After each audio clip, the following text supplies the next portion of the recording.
Eu parece que começou a transmissão, mas a minha tela não está marcando nenhuma imagem. Se alguém puder me dizer se isso está ao vivo ou não, se eu estou aparecendo, eu agradeço. Estou aparecendo, Laura?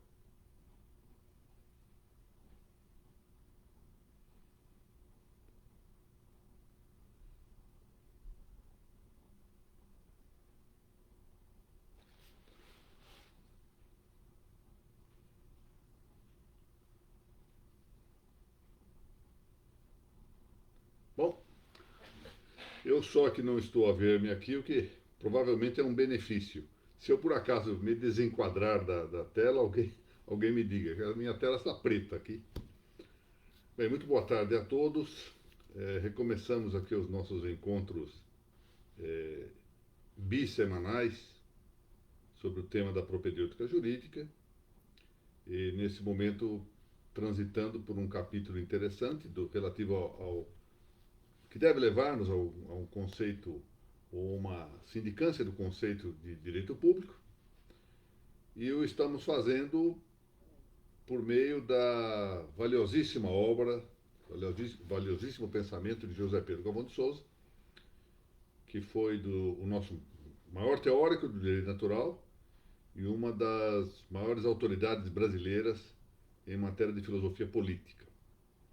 E estamos seguindo, sobretudo, seu livro Iniciação à Teoria do Estado.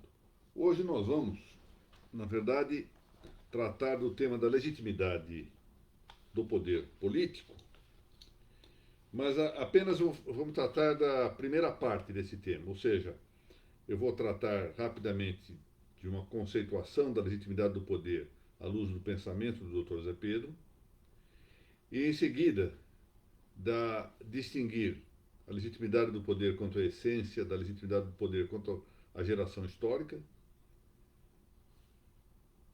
aprofundar um tantinho a questão da legitimidade do poder quanto à sua origem e iniciar apenas o exame da formação histórica, ou geração histórica, ou legitimidade histórica do poder político, examinando apenas o tema do absolutismo monárquico, deixando para a quinta-feira o exame das concepções democráticas e das chamadas concepções meramente históricas.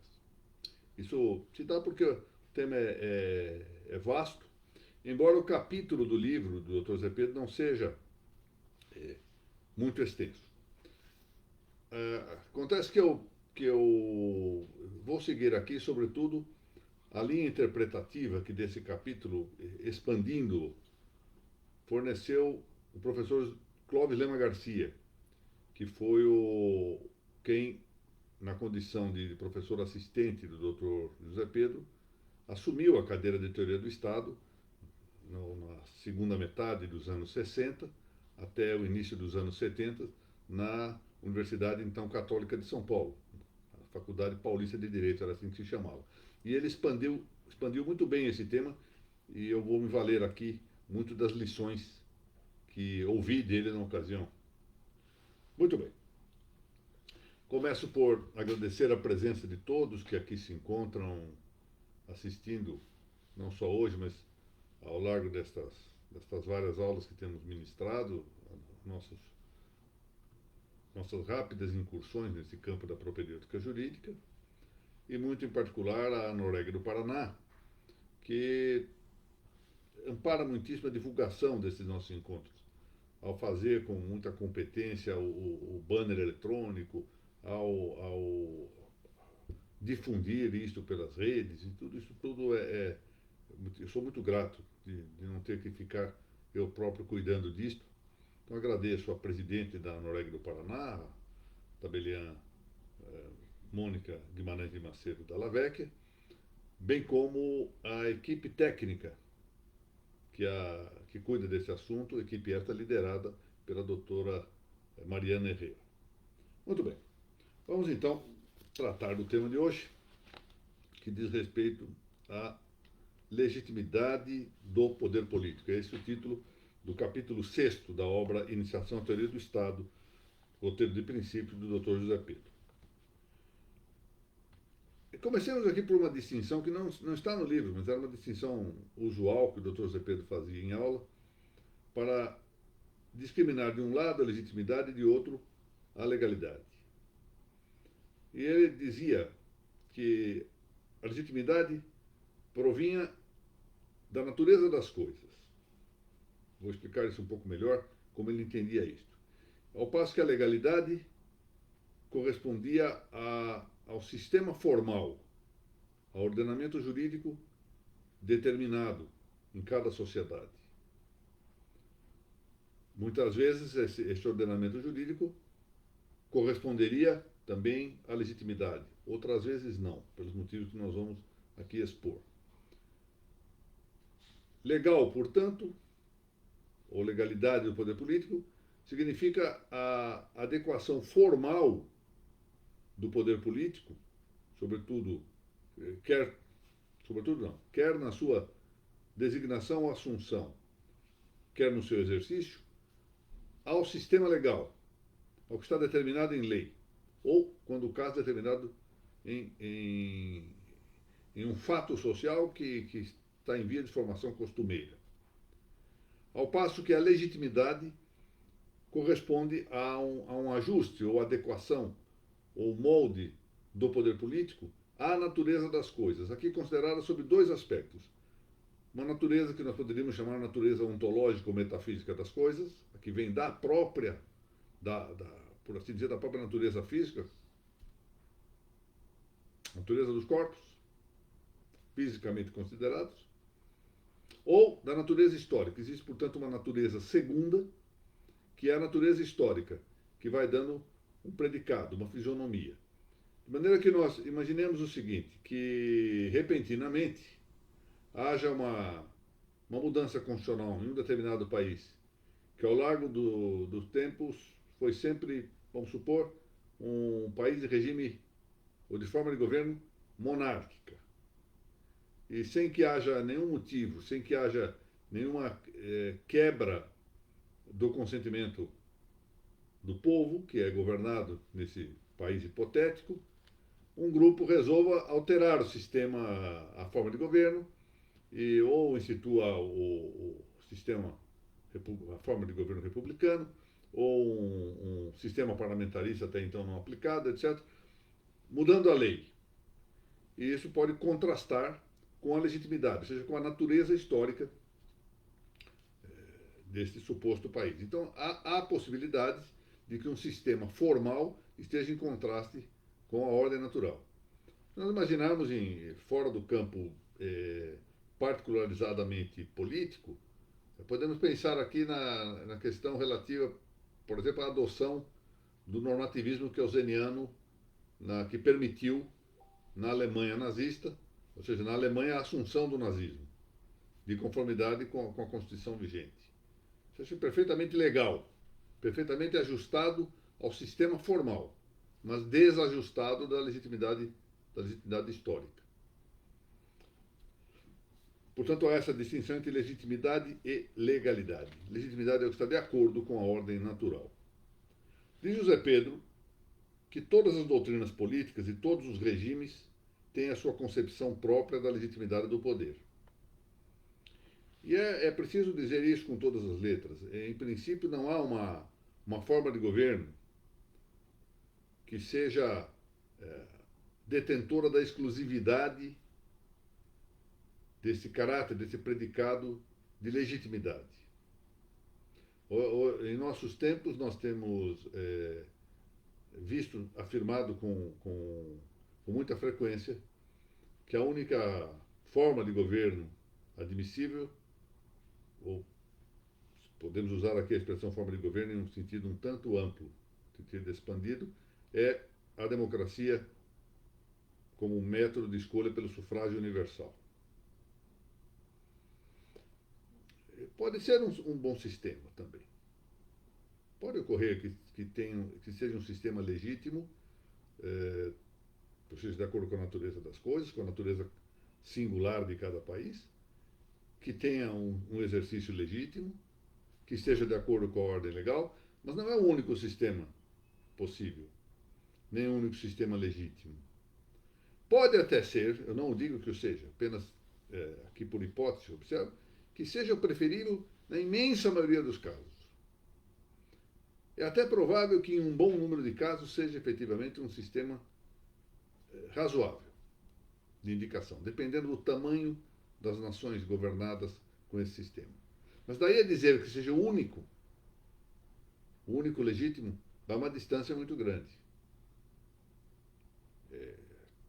Discutir se deve adotar a monarquia ou a república, o parlamentarismo ou o presidencialismo, ou outros sistemas de governo, não resolvem por si só a pergunta fundamental que se deve fazer nessa esfera, ou seja, a indicação, a origem foi legítima, o exercício busca o bem comum. Até ditadores, e é evidente que a ditadura por si própria não é recomendável. Eu me lembro aqui de uma expressão interessante de Jacques Valdour, no seu livro, belíssimo livro, Organização Monárquica do Estado, em que ele diz que tanto vale a ditadura quanto vale o ditador.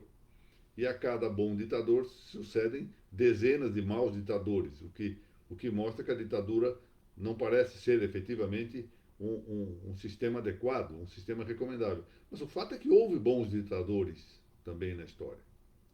Lembremos-nos, por exemplo, basta este nome, Garcia Moreno, no Equador. Bom, houve reis absolutistas, também bons. Como houve também presidentes indicados ou monarcas apoiados em democracia que fizeram maus governos.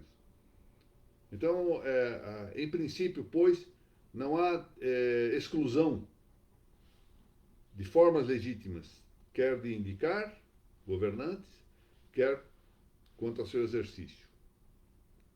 Lembremos-nos que na Grécia Antiga a eleição era um sistema valiosíssimo.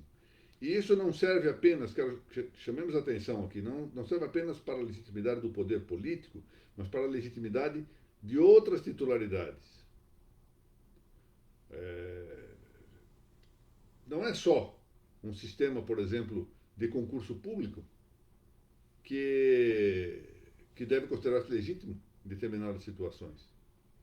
Há situações que recomendam, muitas vezes, a adoção de um sistema de sucessão, se não propriamente hereditária, sucessão dentro da ordem corporativa. E por outro lado, sabe-se também que a existência de concursos públicos não é essa existência o quanto basta para beatificar os indicados, né, os aprovados nesses concursos. Então, é preciso muita ponderação para nós não transformarmos situações que muitas vezes são recomendáveis até como se fossem situações ou quadros exclusivos para a legitimidade de alguma solução. José Pedro prossegue aqui no seu texto dizendo que essa ideia de legitimidade do poder político, que diz respeito, portanto, a uma série de formas possíveis, não é uma ideia peculiar aos chamados monárquicos legitimistas, porque o legitimismo monárquico era uma categoria, uma concepção concreta, histórica. Assim, diz ele, para o liberalismo democrático, a legitimidade do poder resulta do sufrágio universal, como um meio de expressar a vontade popular. Para o comunismo, dirá José Pedro, funda-se na vontade da classe trabalhadora. Para o nazismo, nacionalsocialismo, funda-se no princípio do chefe, o Führerprinzip, que seria a encarnação da comunidade racial. De maneira que isto vai nos levar a um quadro muito amplo de considerações. Muito bem.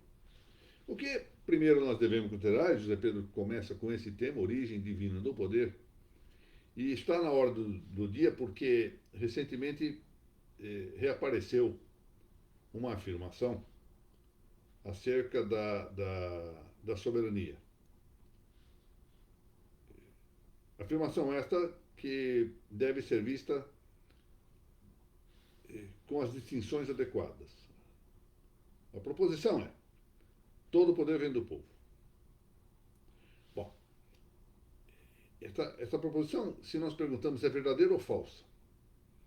Bom, depende.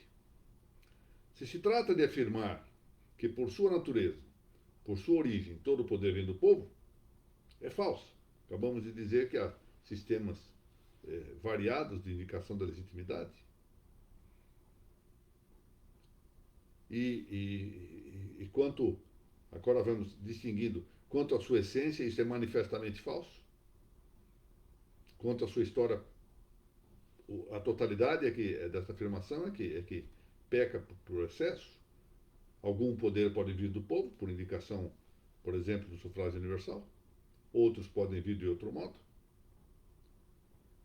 Então nós temos que distinguir. Distinguir significa não condenar também, não só não aceitar a proposição como universalmente verdadeira e de maneira onímoda, ou seja, isto é certo, todo poder vem do povo, ponto e basta, mas também não criticar sem fazer a distinção. Ou seja, pode admitir-se a frase todo poder vem do povo, naqueles casos, por exemplo, em que haja sufrágio universal.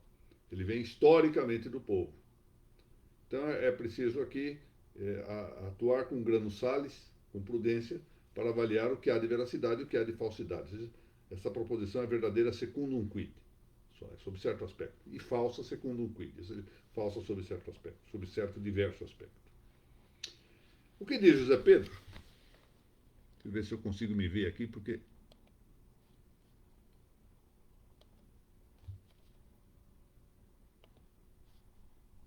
Bom, positivamente eu não me vejo. Continuam a ver-me aqui? Deixa eu me ver aqui se... Bom, o que diz José Pedro é que, por essência, o poder vem de Deus. Como isso se articula? Bom, já vimos em exposições anteriores aquela antiga e valiosa expressão de Aristóteles de que os homens possuem natureza política, ou seja, natureza social.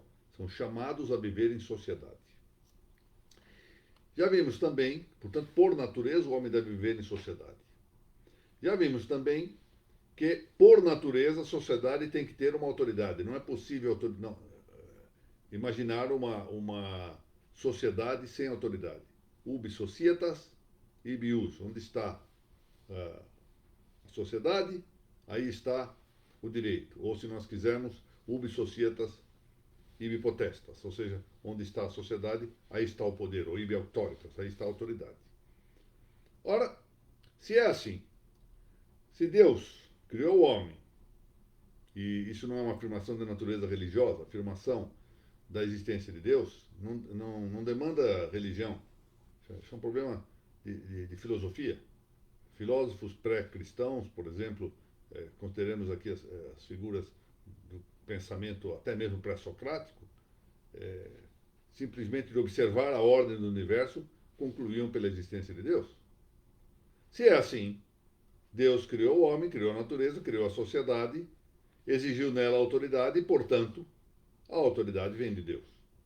E é isto que explica a frase conhecida na Epístola de São Paulo aos Romanos, non est potestas nisi ad eo, ou seja, não há poder que não venha de Deus.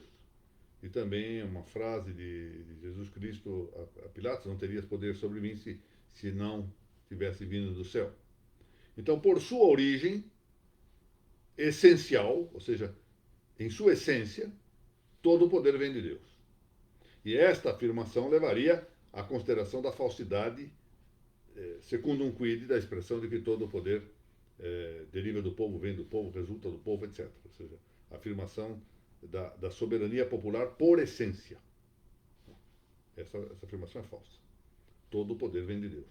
Todo o poder deriva de Deus, como todas as coisas do mundo criado derivam de Deus, são, de algum modo, participação na divindade. Muito bem. Mas se é verdade que o poder, em sua origem, provém de Deus, diversamente, Deus, diz José Pedro, não designa o sujeito e a forma do poder, como erradamente sustentavam os adeptos da monarquia do direito divino, chamada teoria carismática do poder político. Prossegue José Pedro. Pela natureza, ninguém é investido no poder. Aliás, basta ver que nascemos praticamente destituídos de poder, né? Dependendo em tudo do auxílio de outros, daqueles que convivem conosco na sociedade.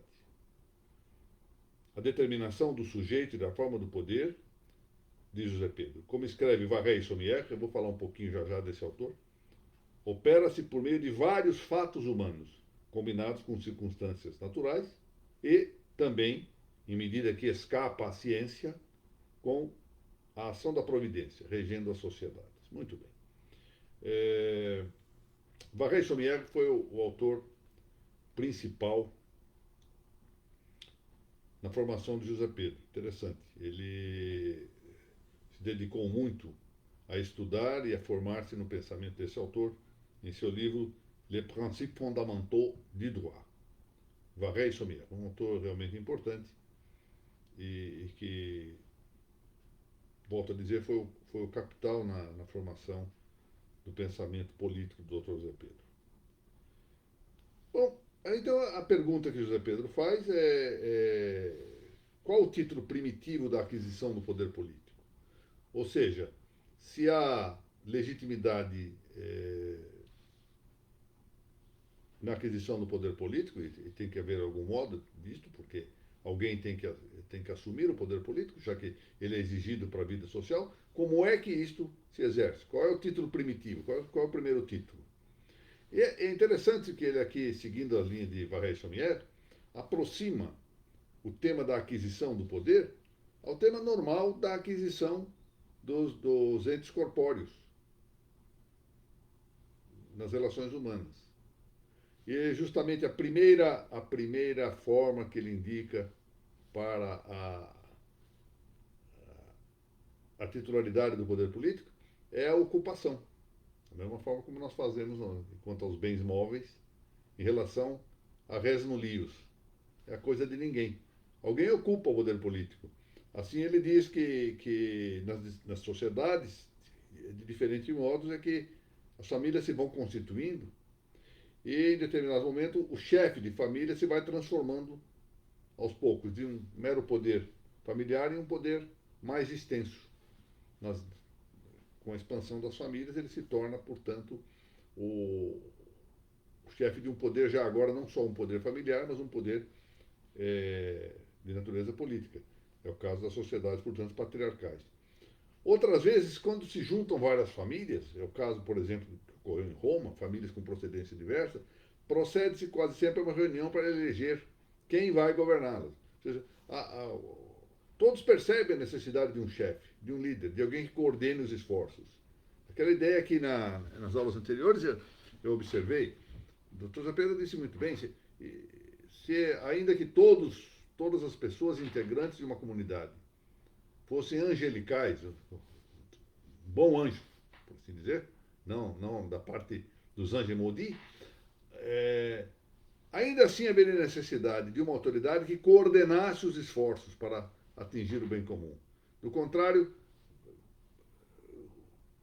por mais bem intencionados fossem aqueles integrantes da sociedade, poderiam atuar de maneira contraditória um contra o outro. Então, a autoridade é necessária. Se ela não vem naturalmente pela figura do patriarca de uma família expandida, ela deve vir na junção de várias famílias pela eleição, pela indicação, pelo consenso que possa levar a esse resultado. Nesse segundo caso, é o que nós nos acercamos da ideia da concepção de uma origem democrática do poder, ou seja, da escolha que se faz pelos próprios membros de uma sociedade. Perfeitamente legítimo que a sociedade, nessas circunstâncias, escolha o seu chefe. Como também não era ilegítimo que nas sociedades patriarcais, ou seja, tivéssemos ali a origem monárquica do poder, em que o chefe do poder é o patriarca da família. Muito bem.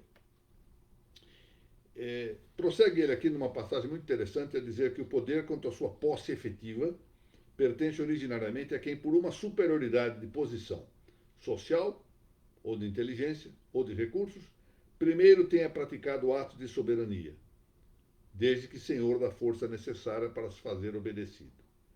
E dá-se com o poder o mesmo que ocorre com a propriedade.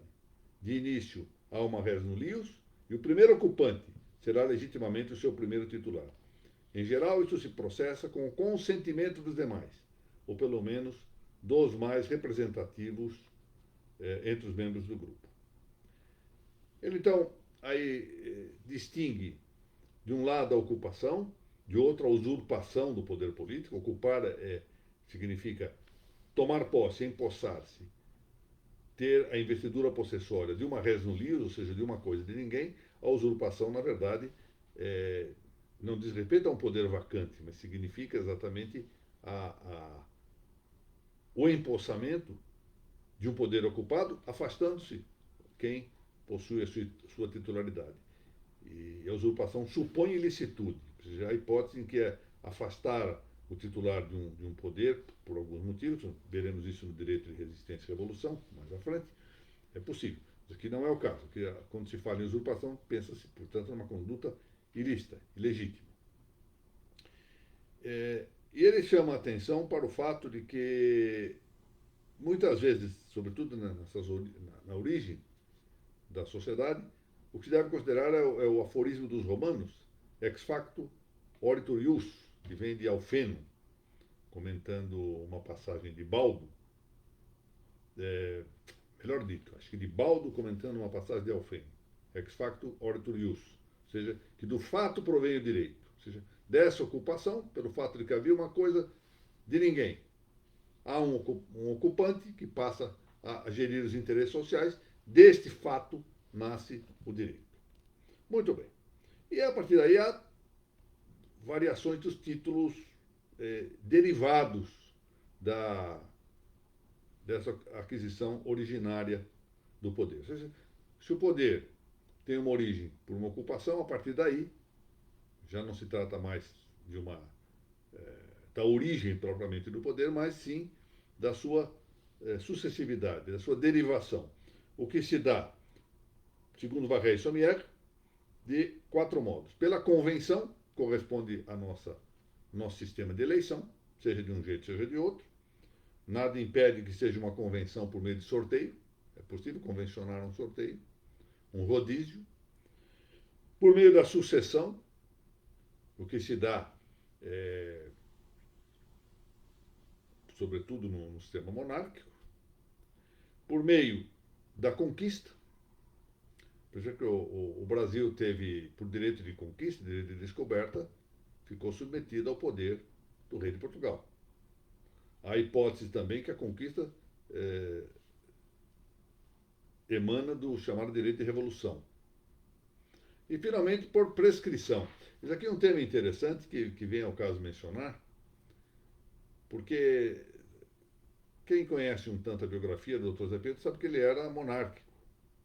Eu já disse aqui, foi um aderente, foi da comunhão tradicionalista hispânica, era um dos seus delegados no Brasil, ou propriamente o seu delegado no Brasil, e forte defensor da forma de governo monárquico. E uma vez eu presenciei isso, alguém perguntou a ele, tenho a impressão que foi salvo engano, um moço chamado Fernando Castro, um querido amigo, que numa reunião na casa do Dr. Zé Pedro perguntou a ele se ele achava que a República já tinha adquirido no Brasil, pese embora a sua origem histórica, né, de 1889, que não parece justificada como exercício legítimo do direito de revolução, se ela já poderia considerar-se um regime legítimo. E é interessante porque poderia parecer que o Dr. Zé Pedro, sendo como ele era monárquico, houvesse a tentação de dizer que não era um regime legítimo. Mas ele, fiel à verdade das coisas e à sua consciência, disse, não, a República se tornou no Brasil um regime legítimo por prescrição.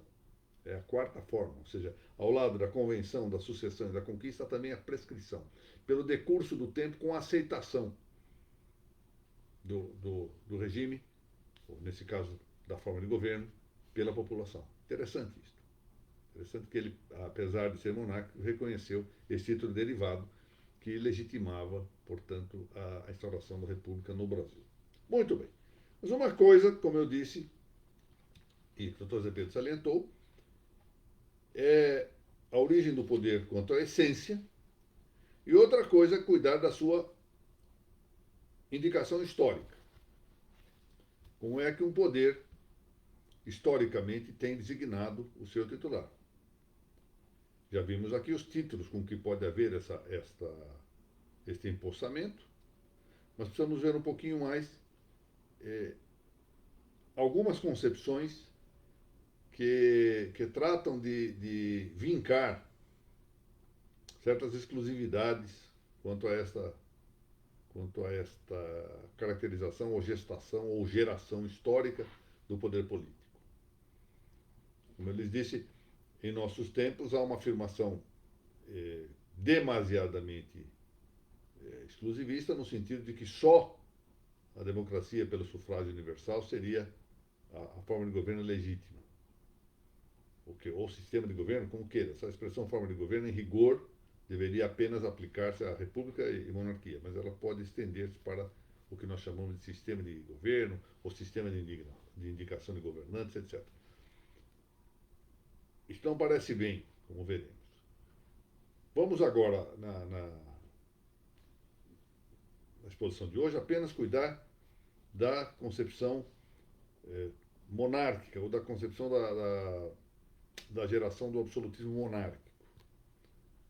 Deixamos para quinta-feira tratarmos das concepções democráticas e, sobretudo, da concepção meramente histórica, que indica o tema de como, no plano efetivo, no plano da realidade prática, faz-se a indicação ou a escolha, a designação, enfim, de quem responde pelo poder político. No ambiente do absolutismo monárquico, nós temos, sobretudo, duas concepções a considerar. Uma concepção chamada concepção teocrática e uma outra chamada concepção cesarista ou legística. A primeira concepção de que vamos tratar é essa teocrática. A teocracia, como sabem, é um sistema de governo em que se atribui ao chefe do poder político, em geral ao rei, por isso frequentemente a concepção teocrática é também designada por direito divino dos reis,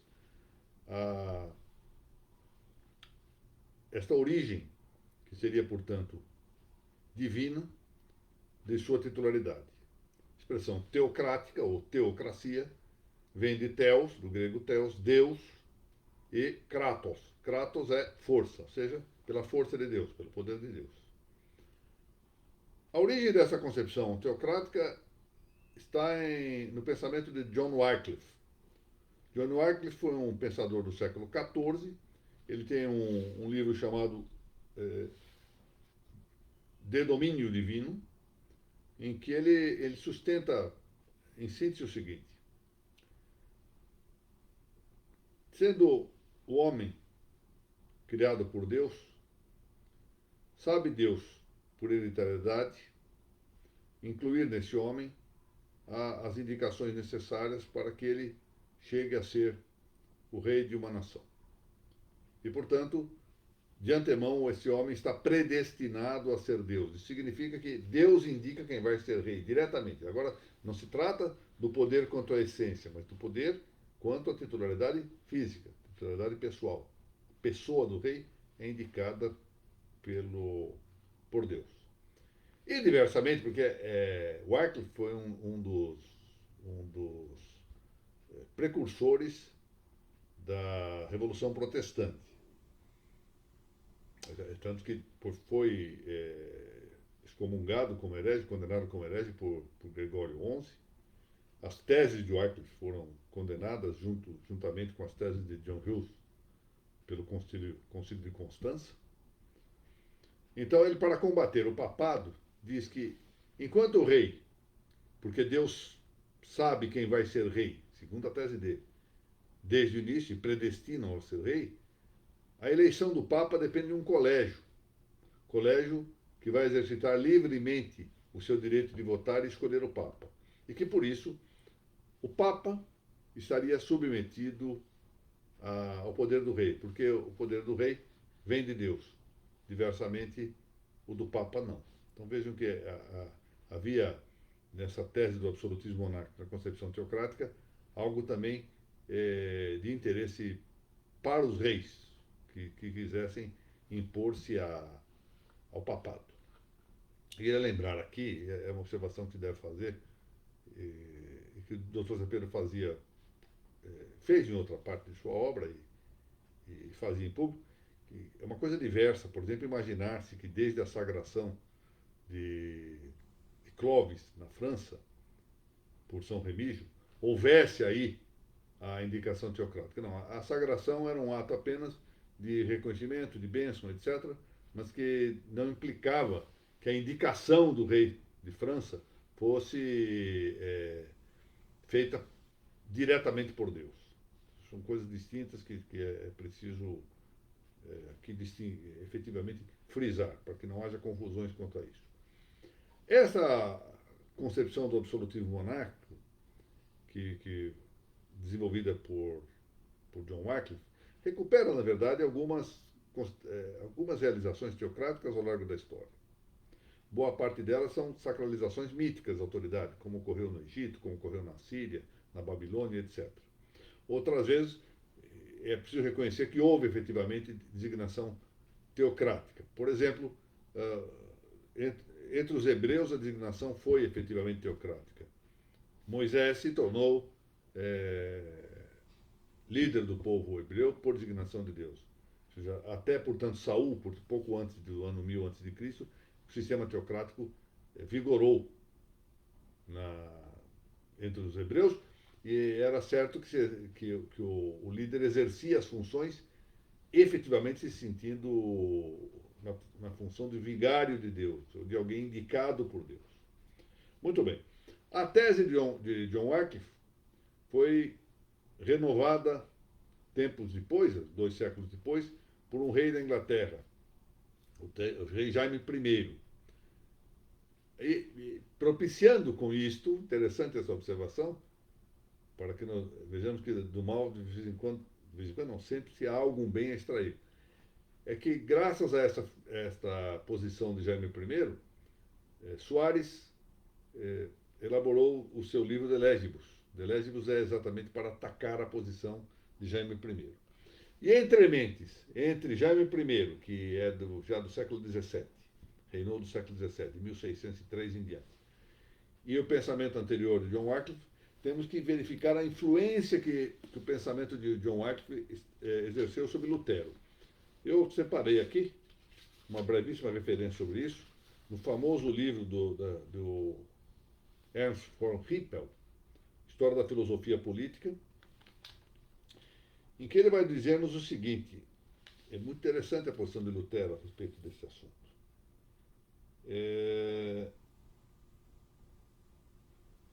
Diz ele que um bom cristão não vive sobre a terra servindo-se a si mesmo, mas a seu próximo. Está muito bem.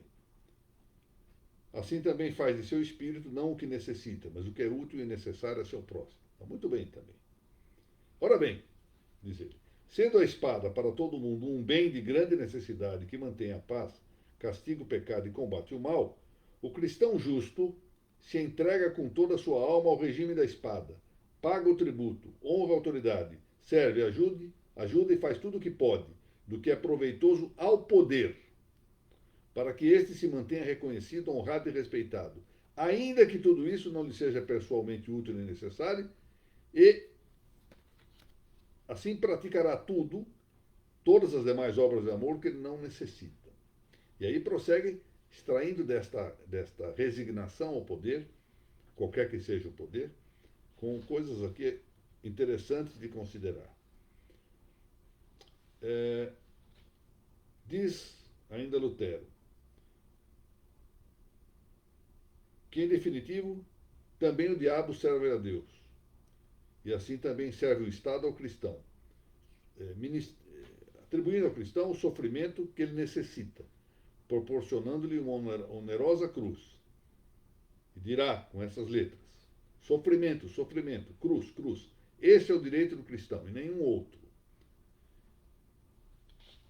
E vejam esse trecho. O reino do mundo, que não é mais que o servidor da ira divina sobre os maus, e um justo adiantamento do inferno e da morte eterna, não deve ser misericordioso, senão rigoroso, severo e colérico em seu cargo e missão, porque seu instrumento não é o rosário ou a florzinha do amor, mas uma espada desnuda. E aí prossegue repugnando completamente toda resistência à autoridade, incluindo a autoridade ilegítima, ou de exercício tirânico. Textual.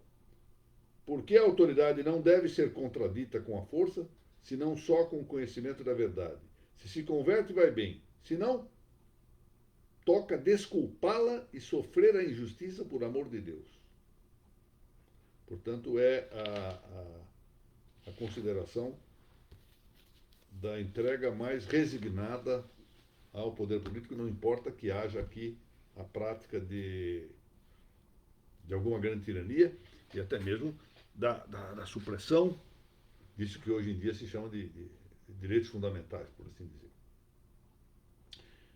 Há também uma outra concepção que se pode considerar própria do absolutismo monárquico e que floresceu junto da escola de Bolonha, dos glosadores de Bolonha, com Accurso, Bartolo, que recuperam a expressão quod principi placuit leges apte vigorem, ou seja, o que agrada ao rei tem valor de lei. E que, embora não vinculem, pelo menos diretamente, a autoridade do rei a uma indicação divina, ao contrário do que sustentava Wycliffe, sustentam que o rei possui um poder absoluto. E o que lhe agrada tem valor de lei. Com isso, suprimindo exatamente os direitos forais, o direito dos fueros, que fizeram esses direitos e esses fueros que fizeram a grandeza da Idade Média, um período em que as liberdades concretas históricas do povo eram efetivamente reconhecidas pelo poder político, pela soberania política. Ou seja, havia uma soberania social que permitia o exercício dessas liberdades. Note-se que há uma passagem de Lutero, que eu acabei não comentando, muito importante, ao dizer que não compete ao poder político o estabelecimento da lei evangélica na sociedade. Interessante isso. Isso vai exatamente o oposto daquilo que é a cristandade. O que é a cristandade? É o regime, com todas as suas variações possíveis, em que está estabelecida, adotada na sociedade, a lei do evangelho. Quer dizer que é uma sociedade que não tem pecados? Não. É uma sociedade que tem pecados. E que os homens pecam. Mas que tem uma diferença. É uma sociedade que reconhece que o pecado é pecado. É uma sociedade que leva frequentemente ao pecador a que se arrependa do pecado, a que reconheça a existência do mal. Essa é a história de nós entendermos o que é ter a lei do evangelho na sociedade. Muito bem.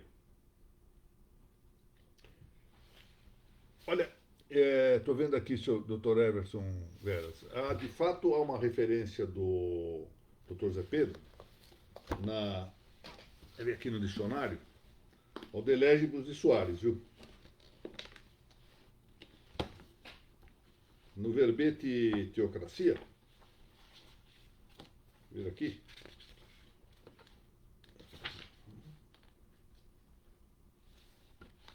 Olha, na página 520, ele diz o seguinte: a obra de Jaime I foi refutada no tratado de Legibus escrito por Soares. Mas eu vou verificar essa sua observação, porque de fato, não sei se percebeu, quando eu estava exatamente falando isso, eu tive uma ligeira hesitação a respeito desse assunto. Eu vou verificar. Em suma, era isso que eu queria hoje indicar aos senhores. Vamos prosseguir na quinta-feira prosseguindo nesse tema, tratando das concepções democráticas, observando alguma coisa sobre Rousseau, outro tanto sobre Soares, e tratando aqui também das concepções meramente históricas, de Taparelli d'Azeglio, Varrey Sommières, Bin de Villeneuve, insistindo, portanto, fundamentalmente em duas coisas: a distinção entre a legitimidade do poder segundo a essência, a origem do poder por sua essência, sua legitimidade, e, de outro lado, da sua geração histórica. E, na sequência, nós vamos examinar isso na próxima quinta-feira, a distinção que deve ser feita entre a legitimidade de origem e a legitimidade de exercício. Porque uma coisa pode ser legítima na sua origem e ser ilegítima no seu exercício. E aproveitaremos para fazer uma pequena incursão, muito breve, sobre o direito de resistência e revolução. Eu quero ver até, se eu tiver tempo, porque o volume de serviço do tribunal é muito grande e eu dou sempre preferência ao trabalho do tribunal. Eu quero examinar, recuperar aqui o trabalho do padre Mariana sobre o direito de resistência, ele chega ao tiranicídio, e também alguns trabalhos de Lope de Vega, poema de Lope de Vega, que vale a pena considerar nesse tema do direito de resistência ao tirano. Isso é muito interessante para que nós levantemos algumas ideias e que os senhores possam depois aprofundar isso e pensar um pouco melhor. Aqui a nossa tarefa é meramente estabelecer umas poucas ideias iniciais para dar um impulso a essas considerações. Já está muito que nós pensemos, como diz a linguagem moderna, que nós pensemos um pouquinho fora das casinhas que nos são postas.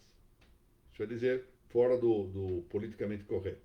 Precisamos pensar outras coisas. Já está muito isso. E a partir daí, confiemos em Deus que possamos ir marchando. Eu quero também dizer-lhes que a Noreg do Paraná, que tão gentilmente já vinha aqui apoiando essas nossas reuniões, com os folders eletrônicos e com a divulgação das aulas e tudo, feito com tanta competência, com tanta generosidade, resolveu convidar-me para que eu comece amanhã, na página do Facebook dessa entidade, a Noreg do Paraná, a continuação do meu curso Registros sobre Registros. Eu digo isso especialmente para um público que está mais voltado aos temas gerais de direito, e eventualmente a política, e não está informado dessa circunstância. Eu vinha há já mais ou menos 4 anos e tanto, toda semana dando uma aula sobre direito registral imobiliário.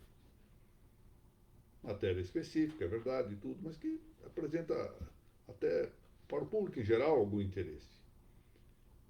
E eu, por assim dizer, estou mudando de casa.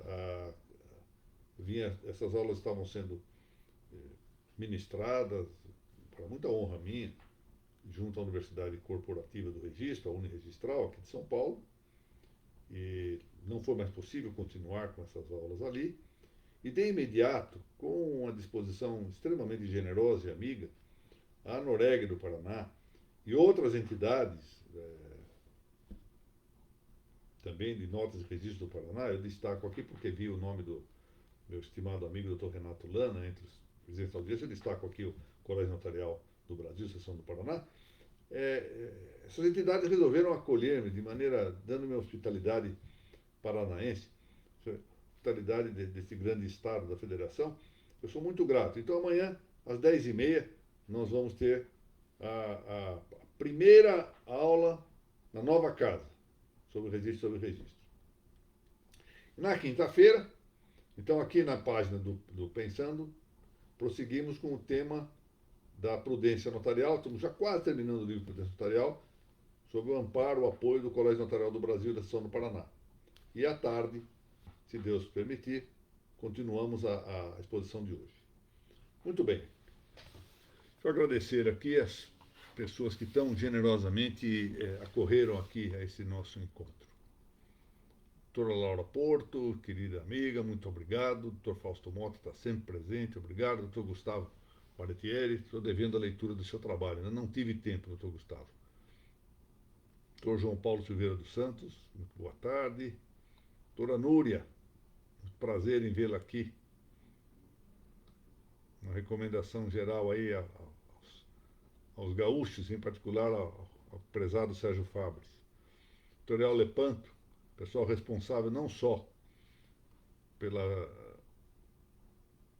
elaboração gráfica da maior parte dos meus livros, dos meus últimos livros, mas igualmente agora por dar uma base de divulgação das aulas que eu pretendo ministrar. Dr. Tiago Bana Franco, minhas saudações. Prezado José Roberto Leme Alves de Oliveira, grande magistrado de São Paulo, meu estimadíssimo amigo. Thaís Camate, de Paraíso das Águas, muito obrigado. Silvia Dipe Baiense, minha querida filha. Essa é minha filha mais velha. Eu tenho 3 filhas, essa é minha mais velha. Dr. Ricardo Felício Scaff, grande juiz da comarca de Guarulhos, diretor do Fórum Local. Cátia Jonas Dias, minha assistente lá na Faculdade de Guarulhos. Doutora Mônica Macedo Guimarães, de Macedo da Lavecchia, que é a presidente da Noreg do Paraná. Doutora Mariana Herrera, líder de toda a parte administrativa, aí, que tem apoiado muito aqui as nossas realizações. Doutor André Roberto, minhas saudações. Carolina Alice Caiado Fleury Neri, lá de Goiânia, minha saudação. Advogada especializada em direito imobiliário. Doutora Janete Cristina de Oliveira, doutor Renato Lana, a quem já saudei. Prezado Josué Modesto Passos, uma figura de proa da intelectualidade paulista e brasileira, uma das maiores autoridades brasileiras na parte do direito notarial e registral. Um grande magistrado, uma grande capacidade intelectual. Dr. Rafael Vitola Brodbeck, que acaba de escrever um livro, estou terminando de ver, sobre a legítima defesa, que vai ser publicado lá pela excelente resistência cultural de São Luís do Maranhão, do nosso amigo José Loredo Filho. O Rafael vai inaugurar a série Documentação Jurídica, que a editora Resistência Cultural passará a lançar e que me deu a honra de ser uma espécie de diretor acadêmico dessa coleção. E começa muito bem a coleção com um trabalho de grande proa desse muito bom pensador jurídico, político e religioso. Querida Margarete Maia, estimada amiga, Dr. Everson Veras, estou devendo... Santarém. Sabe que eu conheço? Eu não sabia que o senhor era de Santarém, não. Tive a oportunidade de conhecer Santarém. Estive aí faz uns 4 ou 5 anos ministrando uma palestra a convite da Escola da Magistratura do Pará. Gostei muito da cidade. Estive aí vendo o Rio, me surpreendendo aí com tudo aí da cidade e das distâncias, né? Das distâncias de uma cidade para outra do Pará. Foi muito, muito bom ter ido aí. Me deixa saudade. Doutora Josilene Bernardo, doutor André Machado, não sei, deixemos isso ao juízo de Deus. Doutor Natan Pimenta, meu querido amigo Fábio Hack da Lavecchia, motivo de orgulho do Tribunal de Justiça do Paraná, um grande desembargador, uma alma de eleição, além do mais. Doutor Jeová Almeida, doutor Mário Martinelli, doutor Ricardo Galego, a todos boa tarde. Eu vou tentar ver isso, doutor Everson, porque eu mesmo fiquei em dúvida, para ser franco. Na hora que eu estava falando mesmo, se perceberem, eu hesitei um pouco. Eu tinha lido, na hora que eu li, apenas guardei isso para falar na aula e não meditei sobre se era fato ou não. Mas eu vou verificar. Querida amiga Bárbara Lameira, também do estado do Pará. Olha aqui, doutor Everson, essa moça, Bárbara Lameira, que hoje está em Madrid, olha lá, manda abraço para os amigos desde a Espanha. Recomendações aí ao Miguel, Bárbara. Muito bem, eu agradeço a todos. Se Deus quiser, na quinta-feira, continuamos aqui com essas nossas reuniões. Sabe, eu queria apenas fazer um registro aqui, que é bom que eu faça. Eu tenho feito essas reuniões de uma maneira um tanto informal. Na realidade, não estou preparando aulas, nem nada. Reúno, leio os textos do Dr. Zé Pedro, vou me lembrando de alguns assuntos, incluindo umas coisas, esclarecendo ou não.